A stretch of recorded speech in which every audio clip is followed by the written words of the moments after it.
बहुत पुराने समय की बात है। मध्य प्रदेश के एक छोटे से गांव देवगढ़ में एक गरीब कुम्हार रघुनाथ अपनी 10 साल की बेटी काव्या के साथ रहता था। रघुनाथ मिट्टी के बर्तन बनाकर अपना घर चलाता था। उनके पास न ज्यादा पैसा था और न ही कोई बड़ी जमीन, लेकिन उसके दिल में एक ही सपना था कि उसकी बेटी पढ़ लिखकर एक दिन बड़ा नाम करे।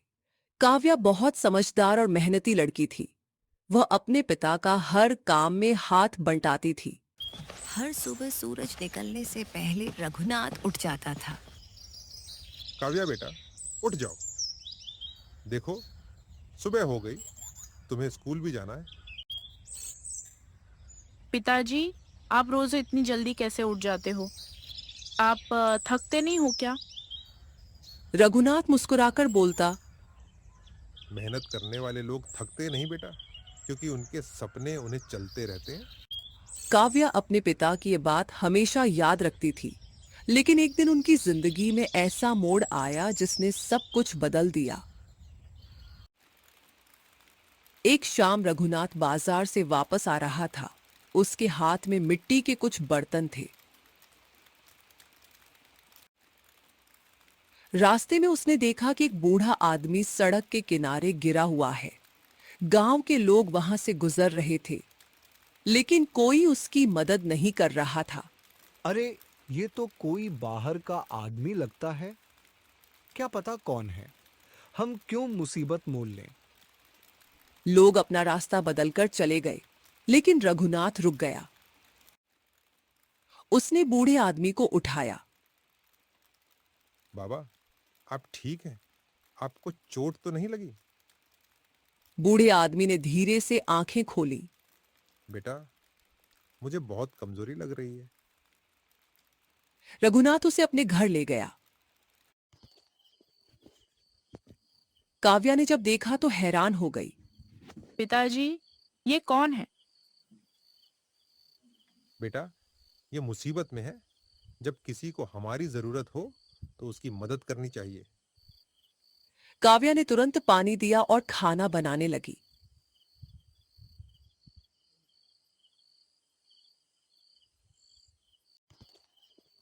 बूढ़ा आदमी चुपचाप सब देख रहा था। उसने कहा, तुम दोनों के पास खुद ज्यादा कुछ नहीं है, फिर भी तुमने मेरी मदद की। रघुनाथ मुस्कुराया। इंसान की असली पहचान उसके पास कितना पैसा है ये नहीं होता, बल्कि उसका दिल कितना बड़ा है ये होता है। अगली सुबह जब वह बूढ़ा आदमी जाने लगा तो उसने रघुनाथ से कहा, तुमने मेरी जान बचाई है। मैं तुम्हारा एहसान कभी नहीं भूलूंगा। रघुनाथ ने कहा, मैंने कोई एहसान नहीं किया बाबा, मैंने बस इंसानियत निभाई है। वह आदमी वहां से चला गया। लेकिन रघुनाथ और काव्या को नहीं पता था कि वह कोई आम आदमी नहीं था। वह शहर का बहुत बड़ा व्यापारी हरीश मल्होत्रा था, जो अपने असली रूप में लोगों की सोच परखने के लिए गांव आया था। कुछ दिन बाद गांव में खबर फैली कि शहर का एक बड़ा आदमी देवगढ़ आने वाला है। सब लोग उसके स्वागत की तैयारी करने लगे। जो लोग कल तक गरीब रघुनाथ को नजरअंदाज करते थे, वही लोग अब उसके घर के आसपास घूमने लगे।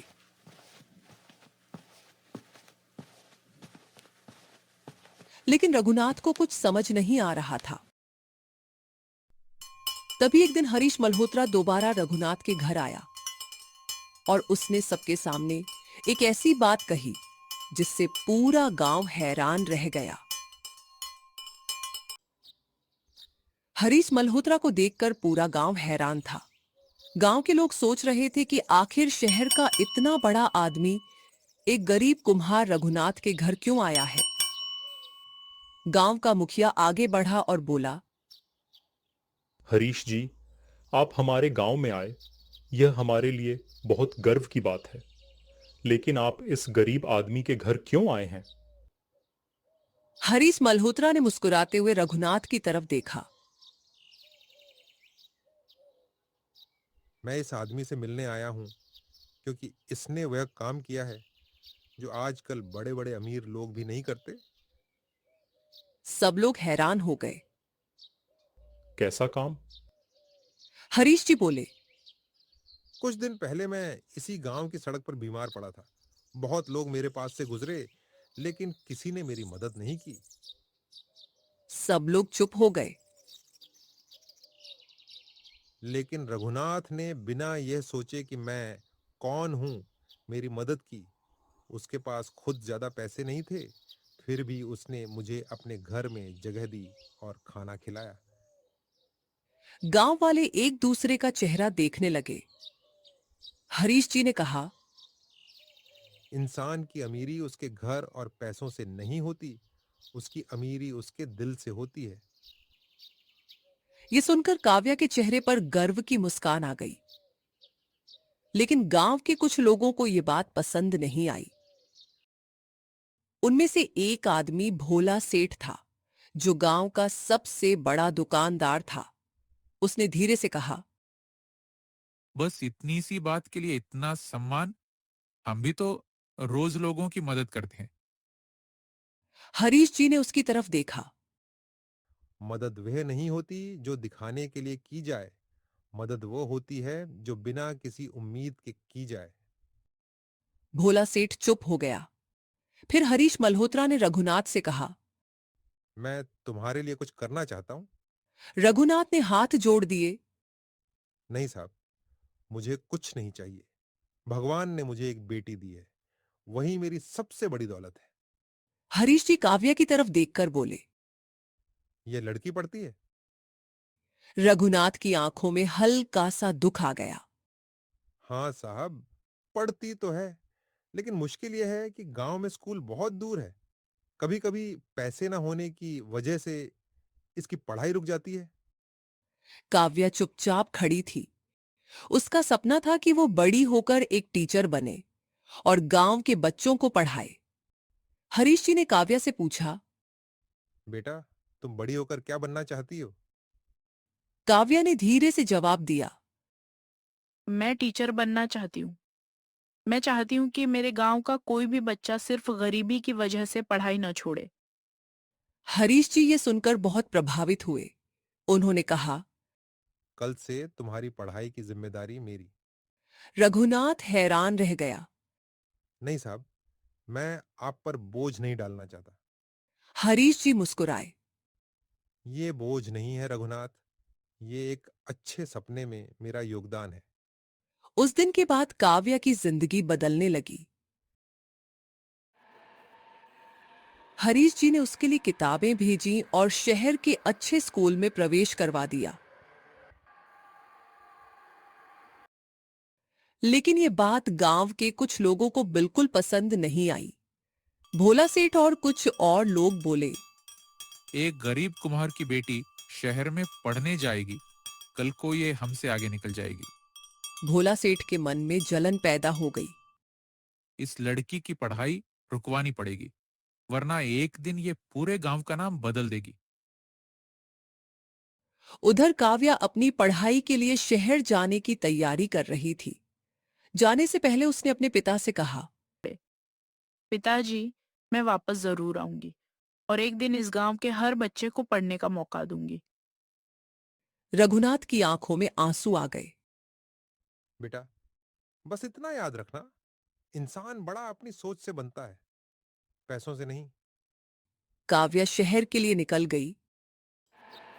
लेकिन उसे नहीं पता था कि उसके रास्ते में अब एक नई मुश्किल खड़ी होने वाली थी, क्योंकि भोला सेठ ने काव्या की पढ़ाई रोकने के लिए एक ऐसी चाल चल दी थी जिससे सब कुछ बदल सकता था।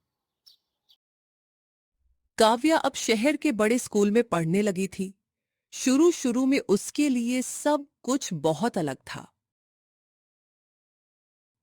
गांव की मिट्टी वाली गलियां, अपने पिता का छोटा सा घर और अपने लोगों से दूर रहना उसके लिए आसान नहीं था। लेकिन उसके दिल में एक ही बात थी। पिताजी ने इतनी मेहनत करके मुझे यहाँ भेजा है, मुझे उनका सपना पूरा करना है। काव्या दिन रात मेहनत करती थी, जब दूसरे बच्चे खेल रहे होते तब भी वह अपनी किताबें लेकर बैठी होती। धीरे धीरे उसकी मेहनत का असर दिखने लगा। वो कक्षा में सबसे अच्छे अंक लाने लगी। एक दिन स्कूल के प्रिंसिपल ने उसे बुलाया। काव्या बेटा, तुमने बहुत कम समय में सबको पीछे छोड़ दिया है।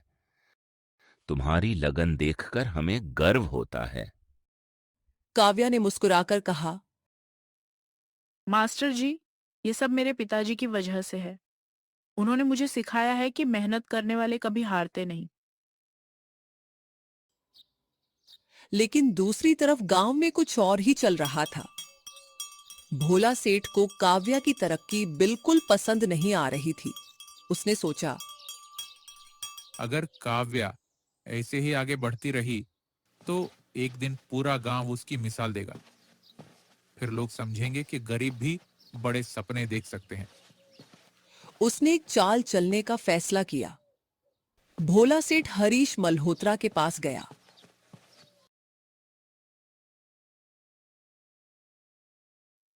सेठ जी, आपने एक गरीब लड़की की मदद की है, ये अच्छी बात है। लेकिन क्या आपको पता है कि रघुनाथ आपके भरोसे का गलत फायदा उठा रहा है? हरीश जी हैरान हो गए। मैं समझा नहीं। भोला सेठ झूठ बोलते हुए बोला, वो गांव में सबको बता रहा है कि अब उसकी बेटी को शहर में बड़ा आदमी बनाएगा और कल को हम जैसे लोगों को छोटा समझेगा। हरीश जी ने कुछ नहीं कहा। उन्हें रघुनाथ पर पूरा भरोसा था। उन्होंने बस इतना कहा, भोला जी, किसी के बारे में फैसला करने से पहले सच जान लेना चाहिए। भोला सेठ की चाल काम नहीं कर पाई, लेकिन वह चुप नहीं बैठा। कुछ दिन बाद काव्या के स्कूल में एक खबर आई। स्कूल की फीस और खर्चों के लिए जो मदद मिल रही थी, उसमें कुछ दिक्कत आ गई थी। काव्या परेशान हो गई। वह सोचने लगी, अगर मेरी पढ़ाई रुक गई तो पिताजी का सपना टूट जाएगा। उसने प्रिंसिपल से कहा, मास्टर जी, अगर जरूरत पड़ी तो मैं स्कूल के बाद काम कर लूंगी, लेकिन पढ़ाई नहीं छोड़ूंगी। प्रिंसिपल उसकी बात सुनकर प्रभावित हुए। बेटा, तुम्हारी हिम्मत ही तुम्हारी सबसे बड़ी ताकत है। उधर हरीश मल्होत्रा को जब यह बात पता चली तो वह तुरंत स्कूल आए। उन्होंने कहा, काव्या की पढ़ाई कभी नहीं रुकेगी। जब तक यह लड़की पढ़ना चाहेगी, मैं इसका साथ दूंगा। काव्या की आंखों में आंसू आ गए। हरीश चाचा, आपने मेरे लिए बहुत कुछ किया है। मैं एक दिन आपका भरोसा जरूर जीतूंगी। हरीश जी बोले, बेटा, मुझे तुमसे कुछ नहीं चाहिए। बस जब तुम बड़ी हो जाओ तो किसी और जरूरतमंद की मदद जरूर करना। समय बीतने लगा। काव्या ने स्कूल में टॉप किया। फिर उसने कॉलेज में प्रवेश लिया। लेकिन अब उसके सामने एक और बड़ी मुश्किल खड़ी थी। उसके पिता रघुनाथ की तबीयत अचानक खराब हो गई। गांव से खबर आई कि वे काफी कमजोर हो गए हैं। काव्या सब कुछ छोड़कर गांव वापस आ गई। घर पहुंचते ही उसने देखा कि उसके पिता पहले जैसे मजबूत नहीं रहे। पिताजी, रघुनाथ ने आंखें खोली और मुस्कुराए। आ गई मेरी बेटी। काव्या रोते हुए बोली, पिताजी, आपने मुझे बताया क्यों नहीं कि आपकी तबीयत खराब है? रघुनाथ ने कहा। बेटा, मैं नहीं चाहता था कि तुम्हारी पढ़ाई रुक जाए। काव्या ने अपने पिता का हाथ पकड़ लिया। पिताजी, अब आपका सपना मेरा सपना है। मैं आपको कभी अकेला नहीं छोड़ूंगी। लेकिन तभी गांव में एक और बुरी खबर फैल गई। भोला सेठ ने रघुनाथ की जमीन पर कब्जा करने की कोशिश शुरू कर दी थी। और अब काव्या के सामने एक नई लड़ाई थी, अपने पिता के हक की लड़ाई। काव्या अपने पिता रघुनाथ के पास बैठी हुई थी। उसके मन में बहुत सारे सवाल चल रहे थे। एक तरफ पिता की तबीयत खराब थी और दूसरी तरफ भोला सेठ उनकी जमीन हड़पने की कोशिश कर रहा था। काव्या ने अपने पिता से पूछा, पिताजी, ये भोला सेठ हमारी जमीन क्यों लेना चाहता है? रघुनाथ ने धीरे से जवाब दिया, बेटा, कुछ साल पहले मैंने मुश्किल समय में उससे थोड़ा पैसा उधार लिया था, लेकिन मैंने वह पैसा वापस कर दिया था। फिर वह ऐसा क्यों कर रहा है? रघुनाथ की आंखों में आंसू आ गए। उसके पास पैसा और ताकत दोनों है बेटा। गरीब आदमी की बात अक्सर कोई सुनता नहीं। काव्या ने अपने पिता का हाथ पकड़ लिया। पिताजी, अब आप अकेला महसूस मत करना। अब आपकी बेटी बड़ी हो गई है। अगली सुबह काव्या भोला सेठ के पास गई। सेठ जी, आप मेरे पिताजी की जमीन क्यों लेना चाहते हैं? भोला सेठ हंसने लगा। अरे काव्या, तुम शहर में 2 किताब क्या पढ़ आई, अब कानून समझाने लगी। ये जमीन अब मेरी है। तुम्हारे पिताजी ने मेरे पैसे नहीं लौटाए। काव्या ने शांत आवाज में कहा। मेरे पिताजी झूठ नहीं बोलते। भोला सेठ गुस्से में बोला, तुम्हारे पिताजी जैसे गरीब लोगों के पास सबूत नहीं होते। कानून पैसों से चलता है। ये बात सुनकर काव्या को बहुत दुख हुआ, लेकिन उसने हार नहीं मानी। उसने पुराने कागज देखने शुरू किए। वह दिन रात मेहनत करने लगी। गांव के लोग देख रहे थे कि एक छोटी सी लड़की बड़े आदमी के सामने खड़ी है। कुछ लोग उसका मजाक उड़ा रहे थे। एक लड़की भोला सेठ से लड़ेगी?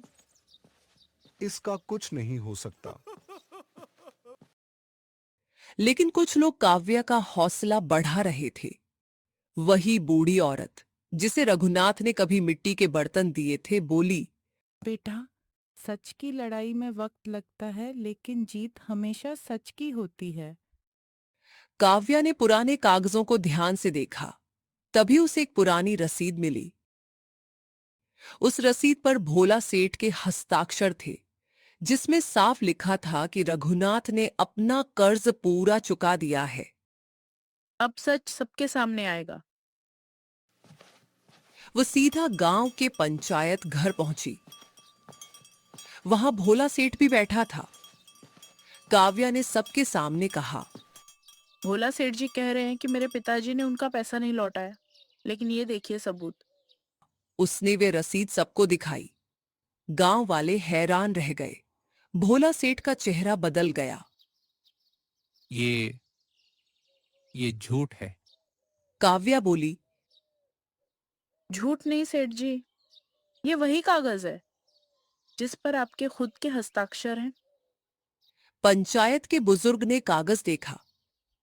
भोला, ये तो तुम्हारे ही हस्ताक्षर हैं। तुमने एक गरीब आदमी की मजबूरी का फायदा उठाना चाहा। भोला सेठ चुप हो गया, लेकिन काव्या यहीं नहीं रुकी। उसने कहा, गलती सिर्फ इतनी नहीं है कि आपने हमारी जमीन लेने की कोशिश की। गलती ये है कि आपने सोचा एक गरीब आदमी के पास अपना हक लेने की ताकत नहीं होती। सब गांव वाले काव्या की बात सुन रहे थे। तभी वहां हरीश मल्होत्रा भी आ गए।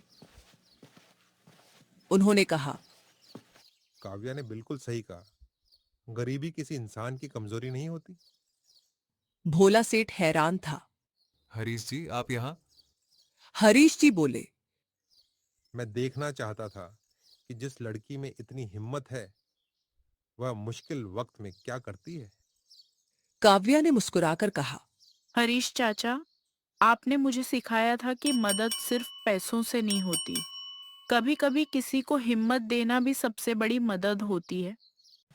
उस दिन भोला सेठ की सच्चाई पूरे गांव के सामने आ गई। रघुनाथ की जमीन वापस मिल गई। लेकिन इस घटना ने काव्या की जिंदगी का एक नया मकसद तय कर दिया। उसने फैसला किया,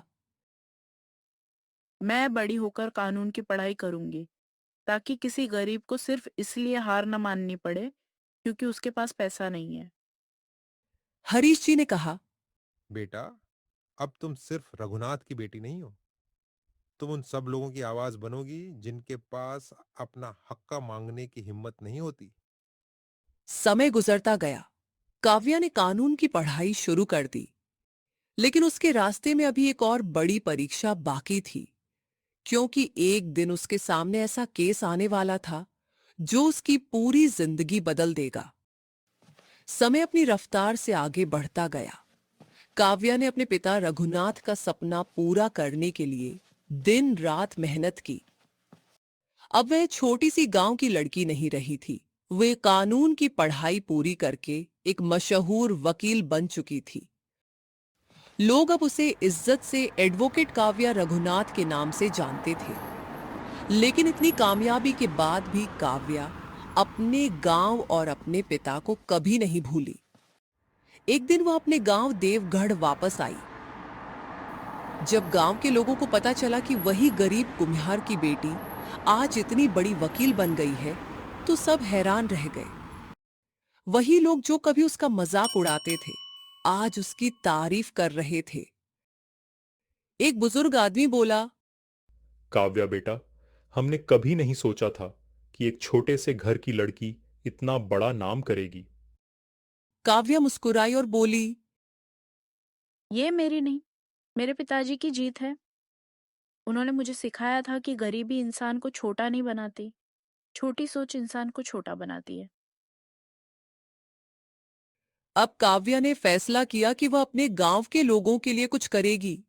उसने गांव में एक छोटा सा कानूनी सहायता केंद्र खोला, जहां गरीब लोग बिना पैसे दिए अपनी परेशानी लेकर आ सकते थे।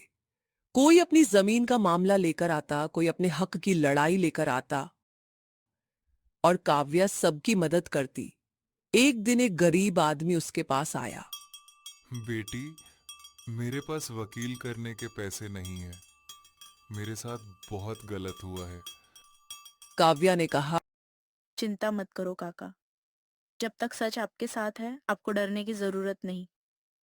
उसने उस आदमी का केस लड़ा और उसे इंसाफ दिलाया।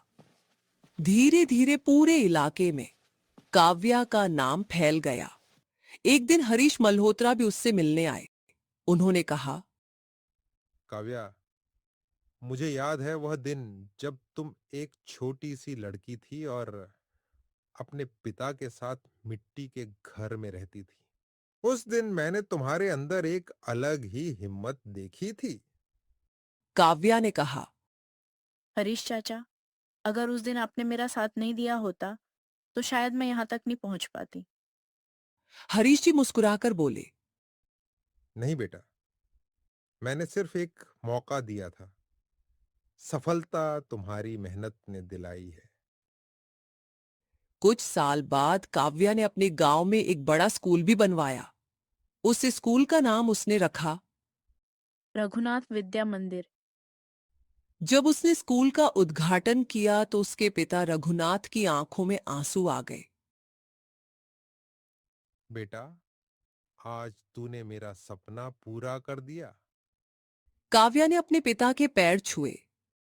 पिताजी, अगर आपने मुझे सपने देखना नहीं सिखाया होता तो मैं कभी कुछ नहीं कर पाती। रघुनाथ ने कहा, बस बेटा, हमेशा याद रखना, जिंदगी में कितनी भी बड़ी कामयाबी मिल जाए, लेकिन अपनी इंसानियत कभी मत खोना। काव्या ने अपनी पूरी जिंदगी इसी बात को याद रखा।